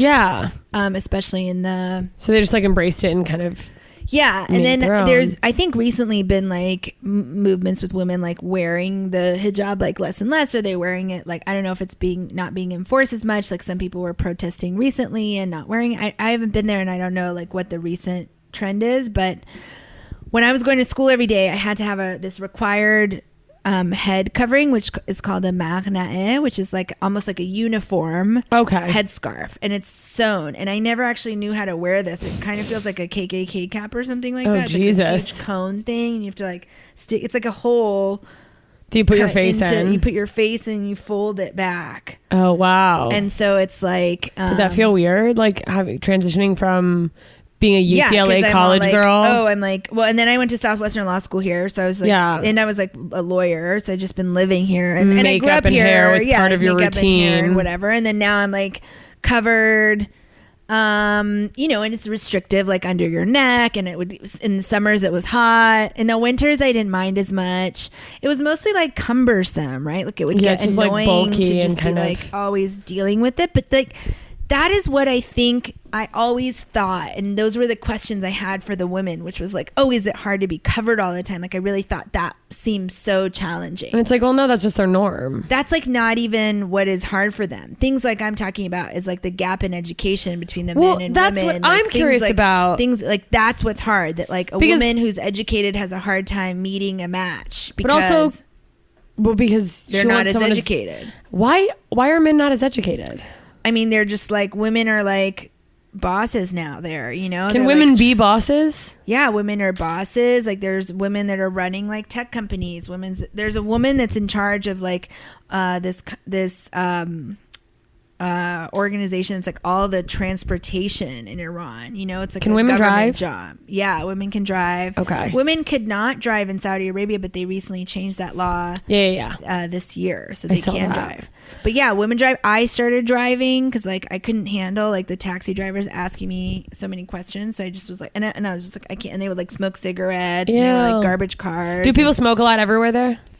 I mean, not at like school and stuff, but people smoke, I guess. Like are bars smoky, or are there bars? No, so there's no bars. I was like, no wait alcohol. a second, it's Iran. It's a dry country. Is there no alcohol? Yeah, there's no alcohol. Okay. I think that, Do you think there's people that like secretly sneak it?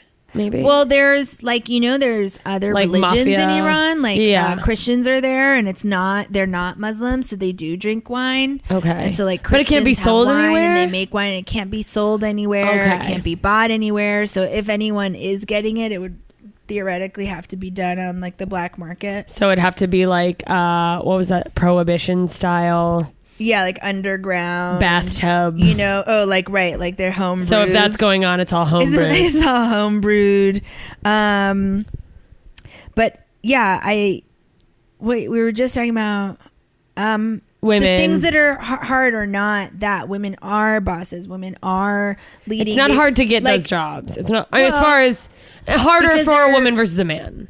Who's of the same qualifications. I don't know if I can answer that. Like, do you think that women, when you say women are more educated, do you think it's because women were like, at a certain point, the oppression drove them to have to strive for more, to be like, I want to be respected. I need to prove to you that like, as a woman. I think that women wanted to improve their situations, their quality of life, based on what they're like. Forget about like oppression. I don't think that was like, oh, we're so oppressed, we want to change our lives. Just like if you're a woman anywhere, like let's say you were like a woman in a poor town in America. Yeah, you grew up poor, you don't want to be poor anymore. What are you gonna, or you're just gonna like be a wife. Yeah, that's your only option, right? Like how are you gonna be? How are you going to change your situation? So you're going to have to work harder to change your situation, because there's just going to naturally be more opportunities for men. Of course. Naturally more opportunities for men to work. Work options for men also can include manual labor. Women can't do that a lot of times, right? So it's like if a woman wants to succeed, then she needs to read more books. Yeah. And so they would, just to like, I don't think it's the oppression. It's that anyone to improve their situation can do it through education. And then also that is partially like, they become educated and they can change their whole lives, because then they have more earning potential. Is that like anyone can do that, or is that still like is the economic disparity the same thing? It's like, anyone can do it as long as you're one of these rich people. No. So what's interesting is that the women who are achieving success academically are typically coming from families that don't have that as a background, because they're striving for financially. more. Okay. Yeah. So the people like that were at this school, most of them were on the lower socioeconomic scale.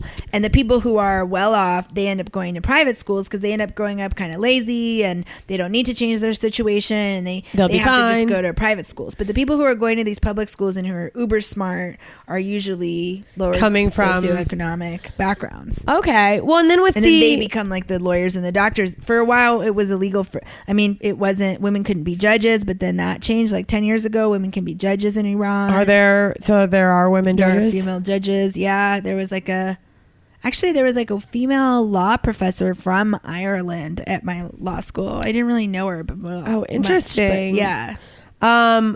Really quick. Okay. So with the women's like surpassing men in education, like you said, your friend who's just one of the smartest on social people. media. I'm looking for a photo to show. Oh, it's okay. Like your friend who you said is just so smart. With the staying at home till they're married, are there women who are just like staying at home, never getting married because they just Yeah. don't find anyone who? Yeah.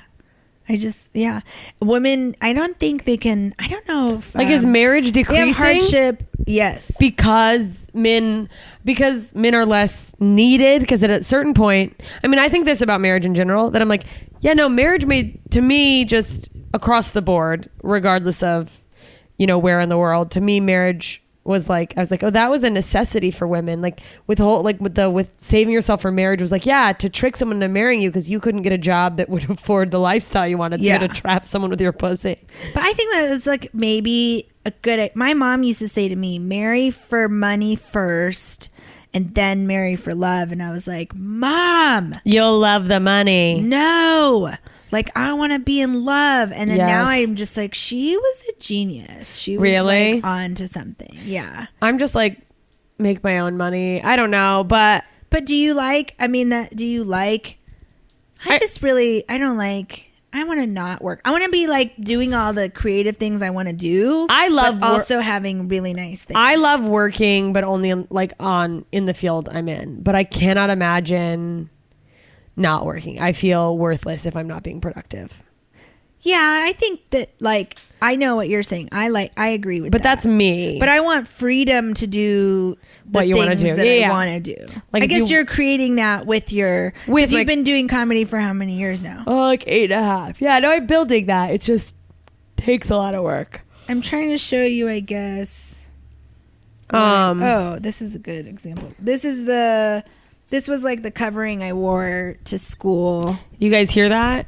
Do you hear this photo? Yeah. Do you hear this? Maybe I can post like a picture of you if you have one or something. Or is that Sure. Is that you? That's me. Oh wow. They also like photoshopped it, and I think that was. Yeah, that looks like you actually.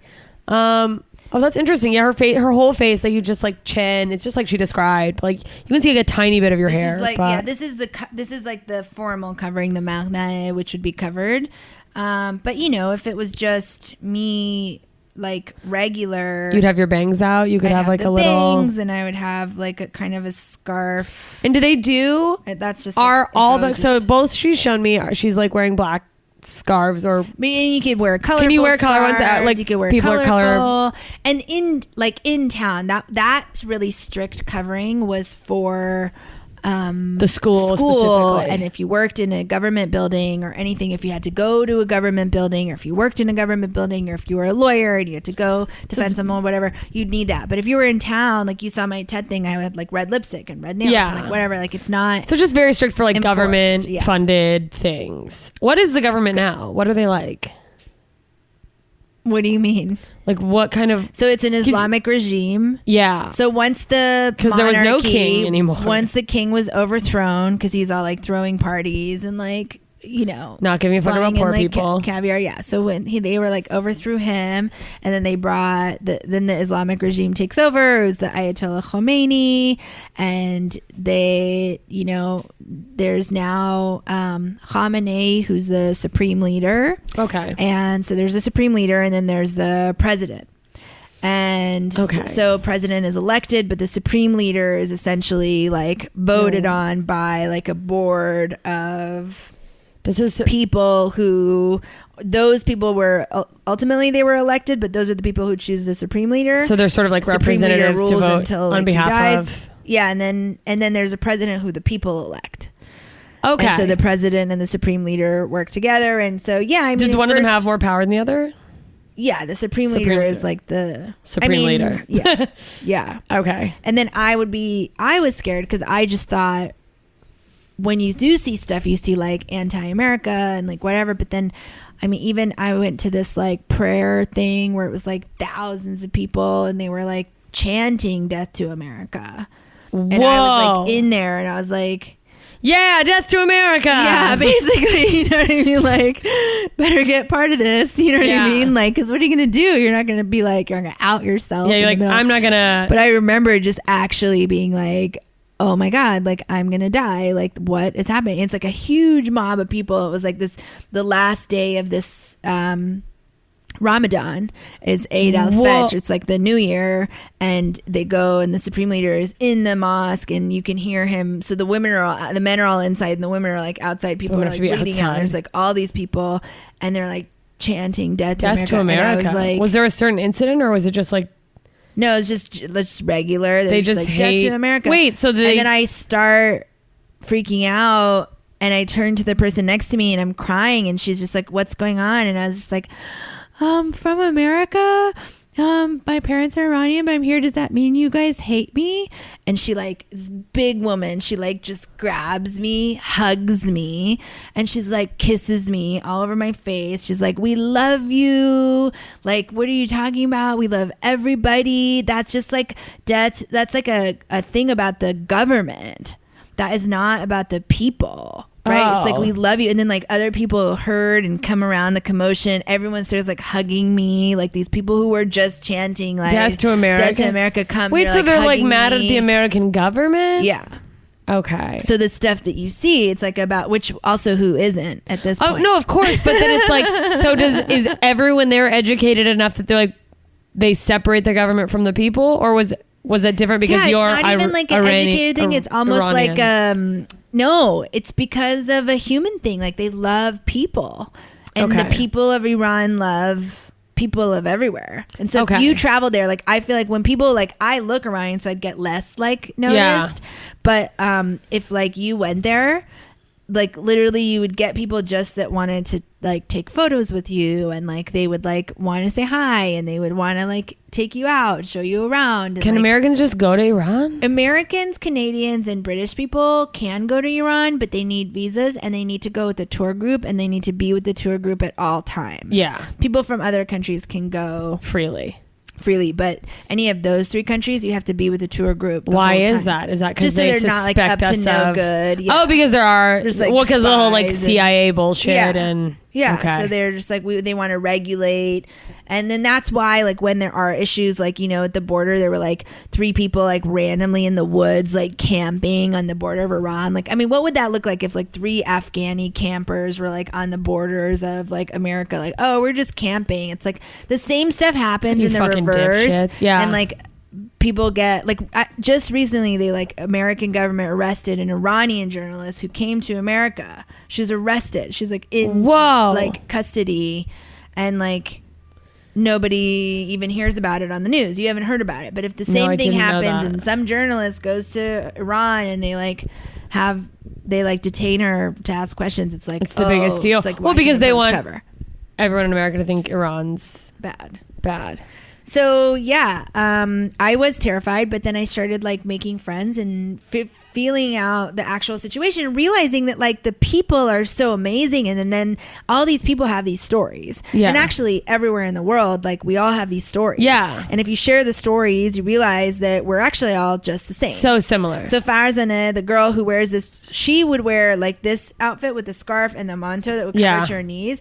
But we'd go to the bathroom and they would like, you know, they would take it down and show me highlights in their hair, or they would show me pictures from weddings, and the weddings would be separated like men and women, and they would show me pictures of these weddings where like they had makeup on, or they would show me like eyeliner or whatever, you know, like they would show me, and there are like different variations. There are people those people were more traditional, and then there were people who were more like, they did wear makeup and they did wear the shorter things. Like some people would like hide their makeup in their backpacks at the gate. They would come no makeup, and they'd get to the bathroom upstairs and they put makeup on. Oh, wow. So there's like different variations of like people and like it's like rebelling, you know, or whatever. Yeah. Like, Is the makeup thing, I mean, it's a rule in the government, but is it also like a thing that people have to hide from their families? if or if you grew up in like a really traditional family, probably. Okay. And then there's like men and women can't be together unless they're related or married or engaged. So people only meet through? Well, so they meet through family. They meet. You have to through be introduced school. through people. You could meet at school. You could meet at though. school, but then Yeah. like, how do you get together? Yeah, so I guess they Like, if just a guy's like, "I like they're you." like studying together for a really long time, and then eventually, like, especially if they're more traditional, they'll like, you know, and then they'll go like for walks in the park, and it'll be like innocent or whatever. They'll get to know each other. So they can't, like a man and woman can be sort of have alone time. I mean, definitely people in Iran, like, yes, like I think that it's like not as strictly. I think that they date, and it's not as like strictly enforced. You know what I mean? Yeah. Obviously. And I don't want to, this is the stuff I don't want to go into like super details about. Like, as I embark, I'm going to like go there in like 3 weeks, and they're like waiting for me at the airport. They're like, so What did you say? what did you say on this podcast? We have it all. Oh, well, we don't have to talk about anything else. I'm just curious if you knew. Because they that do- gap of, well, you don't have to be. No, so now there's social media, and they meet in all the same ways. And like, I think they have like, Do they have dating apps? to that. I know that the dating apps, like I know that I even had seen people. This is so hard. I don't know if I want to go into it. All right, we'll just move along. Yeah. All right, cool. Let's just skip the dating apps. But yeah, so I don't want people listening who know Iran to be like, oh, that's not accurate. And people get so up in arms about like what. I just choose to kind of like stay like a not apolitical. Like, Yeah. whatever line. You're like, But I'm just a People traveler. will be like, oh, people will be like, oh, that's, of course there's dating, and of course there's, you know, people have alcohol, people have dating, people are whatever. And they're like, whatever. I'm just like, oh, I don't have to be the. You're like, I'm not the person who's. But I did want to tell you that, so if they would, I mean, of course, there's all these different variations, and like what I learned during my time there was that like even those people who are super traditional, like they wear the chador, that's like a black long cloak over that headscarf, Yeah. and manto and whatever, they wear that over it, and that's like a traditional cloth that they wear, Yeah. because it's their tradition of Tradition. their family, not because they're like radical Muslims. It's just Not like what because they they're, grew up like- doing. It's what people, the women in their family did. And that's what I didn't know. Like I would see that black chador, and it was fear. Is that the one with that covers the face? No, Is nothing it- in Iran There's no covers covers the face. Okay. It's just the one that's like, it's just a long covering. Okay, like all black. Your body. the whole down to the feet. It's down to your feet. Okay. And you see like swarms of women who But that's are just in like a those. traditional choice. It's just literally like the actual, what it represents is like a tradition, like if you wore like a sari. Okay. And so when I learned that, and then I learned like, oh, these women, the same women with the chadors, like they have highlights and they wear makeup to the weddings, and they were wearing like, she was like wearing a gold sparkly top underneath, and it's like they still like that clip from Sex and the City where they're in the bazaar and they like go. Have Yeah. you seen that one where they're in Dubai and I they haven't like seen that one. well, the Sex and the City 2, the movie. Oh, I did not see the second movie. I heard it was awful. I mean, I've seen a lot of the episodes, but I it's did worth not see. like watching on like a binge Okay. day if you're at home. They like, she's in this bazaar in like Abu Dhabi or something, and like they see all these women, and they get pulled into their like lair, and they take off their clothes, and they're all wearing like head to toe like Gucci, and like they care about what they're wearing. It's just that they're covered for That's so the public. interesting. And so I saw that these women weren't scary, and I saw that the people I would meet on the road, and all these people I met like while I was living there, going to law school there, I just saw the people, and I heard the stories, and I thought they were so hospitable and so wonderful. And I came back here and I was teaching, and I was kind of like, well, I don't think that the way to bridge the gap is by teaching or like going to South Dakota and teach contracts, you know, and start getting like a tenure as like a professor here. Like that's not why I went to Iran. Yeah. Or like trying to go to do government stuff or policy. It's not really what I want to do. I don't think you can affect change like that. I want to tell these stories, and I just want to reach people, like normal citizens here with normal citizens there's stories. And so I'm just going to go back to Iran and I'm going to travel the whole country get more stories. I'm going to get the stories. And people are like, you're crazy, you're going to die, like they're going to think you're a spy, it's going to be terrible. I'm like, okay, well I guess we'll find out. And so I like went back to Iran and I like started planning this trip, and I was going to do the trip and just write a book about it. And then Instagram, it was like 2014. Okay. I think Instagram started like 2012ish or something. And I just started posting, I just picked the name Stories of Iran, and then I just started posting like photos of stupid things like a stray cat or like the taxi driver, and this is a story, and like, oh, there are lots of stray cats, or this is the kind of bread you can get, and the bread's different in each region. And like I had all this knowledge because I had gone to law school there, and then I read a million books about it, and I taught comparative constitutional law and Islamic law, and so I knew all this stuff. And then I went and traveled to see all this stuff, because what really explains Iran to the fullest is this very geography, the climate differences, and it explains why the people of each place are the way that they are. So people who are like grew up and were born and raised in the desert area where there was no water and no agriculture, they didn't have crops that were going to feed their family, so they had to get like business savvy. So then they're like businessmen, and they started like creating an industry there, and like buildings, and like bringing tractors. They were doing that kind of thing.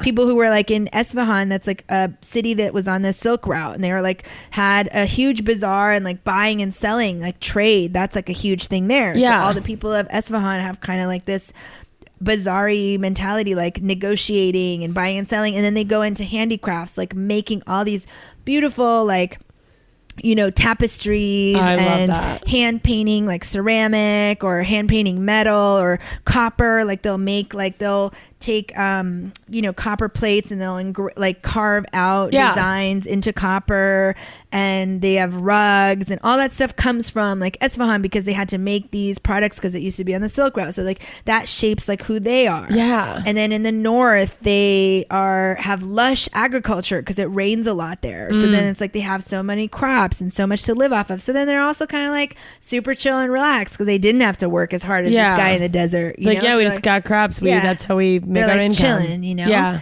And then all of the people are shaped and are the way they are because of where they grew up, where they lived, and all of that comes from, you know, like this history of Iran that I knew. And so then when I went to see it in person, it really brought everything together, because then I was going to take this trip and everyone's like, oh, you're going to travel Iran by yourself, like you're going to get killed.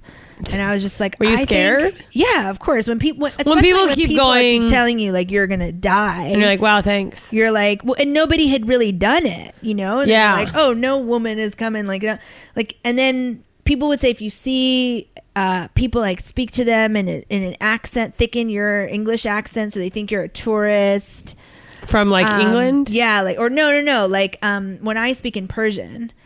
Increase your accent so that you sound more foreign. So they don't think you're like this Iranian. Like they might be nicer to you if they think you're a total tourist. Okay. Speak in English. Don't even speak in Persian. You know, and then they'll be like, okay, she's a tourist. That's interesting, because that wouldn't be my instinct. Your instinct. But they were like, no, like to go alone as a woman. Like it was really like people were like really setting me up. But then I learned later, like Iranians are kind of like tend to be like paranoid and nervous in general before things, and like. I just was like, okay, well, we'll find out. And then I just went and I did 30 days. I did the entire country. I hired like a tour leader, and he basically like he had planned this whole trip, and he was like the tour leader, and he like drove us to all these places. But he really wanted to like show me like the history and like these like monuments, and I was like, yeah, like take me to where the people are. Like, I wanted to talk to the people, and I wanted to meet people, and he would like, so we would like clash, and then that stuff like that. He was like this traditional man, and he was like, oh, like I think he was like kind of like low key like thought I shouldn't be doing this because I was like a woman, you know what I mean? So we had like conflict there, and I was like, no, like I paid you are working for me, like I am like your boss. I want to go, take me to the bazaar, I want to go there, I want to like talk to people. You're like, I don't want to look at a statue. Go and start talking to people, and then I started posting the videos on Instagram, or the pictures with the captions, and then that turned into the TEDx talk, and then that turned into, and then I got a following on Instagram just by posting. Like, I think one woman, she posted my thing on her page, and then The Guardian did a little bit about it, like an Instagram pages in Iran, and that's great. I got like 1,000 followers in one night, and I was like, wait, I think it was something happened, and it started getting traction, and then like in magazines and stuff, and that's great. I did the TED talk, and then but you know, throughout the whole time, like people, anytime I wanted to take a trip, people would be like, oh, it's dangerous as a woman. And then I just started like driving places by myself. Okay. And staying at hotels by myself and like exploring places. And you never had any issues with never. Like, no. I mean, I honestly, like, I got like 2 speeding tickets. Like the freeways were like the I-5, you know? Okay. And like, maybe like if, you know, guys would see a girl driving, like they would like, what was it like when you were in high school and guys would like speed up next to you and like honk and like try to get your attention or something? Yeah. Sometimes like that. In certain places like northern Iran, it got a little more aggressive than I would have liked, but never like dangerous, never like... Just like aggressive catcalling type of behavior? Like in Italy. Have you ever been in Italy? Oh, yeah. It's like, where they just follow you? It's too much. You're like, you're not going to woo me. It's like, I'm scared. So you're going back? So then, I did all that, and then I hosted this TV show there, and that was like my dream life, because I'm hosting a TV show. Yeah. And what happened? Traveling Iran. Why? I just wanted to, I'm from here. I wanted to live in America. Okay. And come back, and like just, you know, the things that are hard, one of the hardest things about Iran was like people stare at you all the time. Everyone's kind of like, I don't want to say like nosy, but I guess nosy. They're just so curious that they're always staring. I think that's what it would be like if you were a famous celebrity. Everyone's looking at you, like staring at you. Yeah. And it's kind of like you have no privacy. So if you like, anytime I just did anything, anywhere just to anyone, I'm driving, everyone's looking at me. Everyone and all, like, just because you're a woman on your own? No, just because they're always looking at everybody.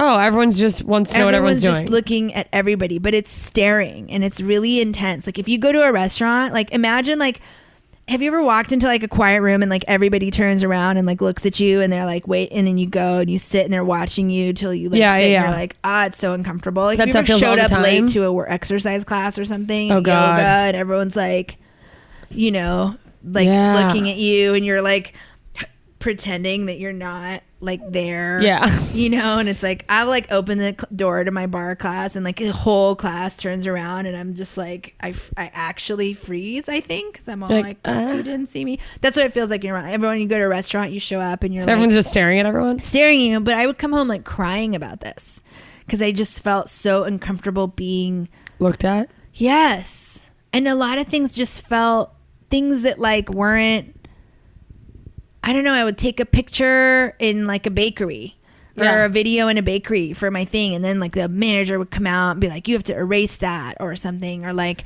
you know, like things were like, that's the kind of shit that like, that's the kind of stuff that like made me crazy. And I just wanted to be back and I wanted to be a TV show host, but just like also live in LA and go to bar and Soul Cycle. And like, those are the things I missed, you know what I mean? Just like, and like there are no bars or restaurant, like, you know, there are restaurants. What's the social life like? It's you just like hang out. People, you have to basically, in order to be social, you have to get invited to parties. So you have to meet all the Ginas, you know what I mean? Yeah. And then you got to get invited and then you go and then it's like, I'm Gazor's daughter. Yeah. And if I even someone walks me to my car at the end of the party, it's like, she went home with him. And then it's like blasted, like everyone in Tehran like knows, like Gilda went home with so-and-so. And it's like, that didn't even happen, A. Yeah. And B, like, it's like my dad is like this cabinet dude who like worked hard to have this like reputation. Like, do I need to go like destroy his reputation with like stupid gossip of like what I'm doing on a Saturday night? Like, that's the kind of stuff that felt really high school, because there's like the elite people, you know, and then like you go to like, let's say you're at like a social gathering, it's like everyone's like, oh, where are you from? Like that was like the cool thing. It wasn't like here it's like, what do you do or whatever. You're people wanted to know like, what part are you of the country you're from or what. No, like they're elite, so they're all kind of like have lived overseas.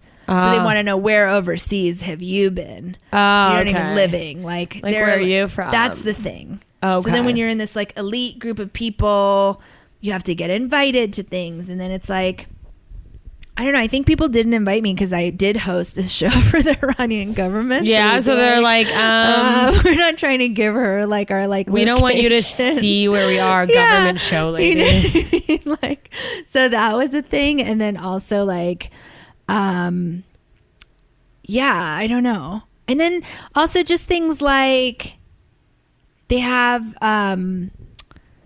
It's not like what you see is what you get. You know, I went to Iran thinking like, here I was abrasive and I was aggressive and I like didn't have a filter, and I was like, I'm going to go to Iran where that's my people. They're all going to be unfiltered. Yeah. They're all going to be aggressive. Yeah. And then I went, and it's actually like they've really figured out how to have like, in this like duality of the public and private persona. Yeah. It has roots dating back to like thousands of years, where like even Zoroaster, who is like this like ancient religion, Zoroastrianism was a religion, had like this black and white, like this duality. There you go. Stories of Iran with Gilda Gazor. Lots of cool insight on what it's really like over there. Maybe that helped you overcome some stigmas you had. I keep pausing for planes, but I think that maybe there's an airplane convention in the sky by my house, so I've given up. So you can just hear those in the background, if you can hear them in the background. If you like the podcast, subscribe, rate, review it on iTunes, share it with your friends, because everyone's a little bit ignorant sometimes. Big thank you to John, Jean, Kathy, and Terry, exclusive members of the League of Extraordinary Idiots on Patreon. I couldn't do this without you guys, so thank you for supporting my art and my work and keeping me sane and being my friends through the interwebs. If you want to join the League of Extraordinary Idiots and be part of our monthly Google Hangs, get postcards from me on the road, and have even more content from me, patreon.com/ignoranceisblessed. Never hurts to support art. Maybe you like a podcast more than mine that isn't mine. See if they have a Patreon. Give them $1 a month. Support some artists. We're all starving, which isn't necessarily bad for my weight loss plan, but probably not a great long-term goal. Follow @BlessedPodcast on Twitter and see if I tweet. If you want to add faces to names, Ignorance is Blessed on Instagram, where I actually post pictures. Please keep in mind that no guest is Jesus. Here we go again. Please keep in mind that no guest is or claims to be a representative for every person who has a similar identity. They're just one person sharing their own experience and ideas to help us get a peek at how things look from their situated position in the world. So while Gilda had cool stories of being Iranian and visiting Iran, she does not represent every person from Iran. So keep that in mind with her and with all my guests. If you have additional questions for her, or you have a topic you'd like to hear covered, someone specific to interview that you think would be good for that topic, send it over to me. Facebook group is the easiest way to do it. Ignorance is Blessed Idiots.